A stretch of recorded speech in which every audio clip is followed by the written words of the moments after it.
नमस्कार. The Asiatic society of Mumbai, मुंबईचं वैभव असणारी दक्षिण मुंबईतली ऐटबाज शुभ्र धवलवास निओ क्लासिकल शैलीत बांधलेल्या या देखण्या इमारतीत प्रवेश करणाऱ्या आपल्यासारख्या सगळ्या अभ्यासकांना, संशोधकांना आणि वाचकांनाही अभिमान वाटावा अशी ही आपली सोसायटी. उच्च दर्जाची ग्रंथ संशोधन संस्था असा तिचा दबदबा ऐकूनच तर आपण सगळे संस्थेचे सभासद झालो ना. भारत विद्या, पुरातत्वशास्त्र यासारख्या विषयांवरची अनमोल ग्रंथ संपदा आणि संस्कृत, पाली यासारख्या पौर्वात्य भाषांपासून इंग्रजी, इटालियन, जर्मन यासारख्या पाश्चात्य भाषांमधली अनेक दुर्मिळ हस्तलिखित आपण सगळेजण कारण परत्वे पाहत आलो, अभ्यासत आलो. आपल्या या संस्थेनं जागतिक दर्जाच्या अभ्यासकांना, संशोधकांना त्यांच्या अभ्यासात मोठीच मदत केली. भारतरत्न पा.वा. काणे यांचं धर्मशास्त्रावरचं जागतिक दर्जाचं संशोधन किंवा A.M.T. जॅक्सन सारख्या संस्कृत प्रेमी युरोपियनाचं संशोधन असो, त्यांना एशियाटिकची ही ग्रंथ संपदा कितीतरी उपयुक्त ठरली.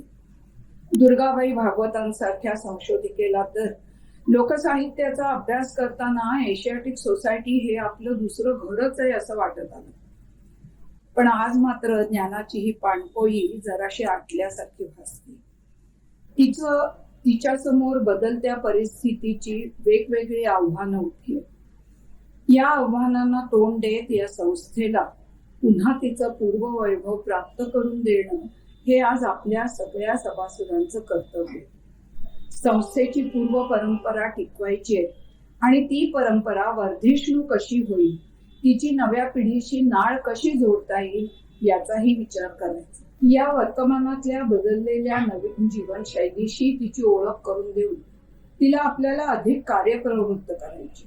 तिच्याजवळ असणारी तिची बलस्थानं लोकांपुढे कशी येतील, त्याचा समाजाला आणि पर्यायानं देशाला आणि नव्या पिढीला कसा फायदा होईल याचाही विचार आपणच करायचा आहे आणि त्याबरोबर तशी कृतीही अर्थात करायची. त्यामुळे आता उद्याच्या एशियाटिकचं स्वप्न आपल्याला दाखवणारी ही नवीन तरुण मंडळी एशियाटिक टुमॉरोचा नारा हाती घेऊन परंपरा जतन आणि एशियाटिकचं आर्थिक हित यांचा योग्य समन्वय करतील असा विश्वास त्यांच्या कृती आराखड्यातनं जाणवतो.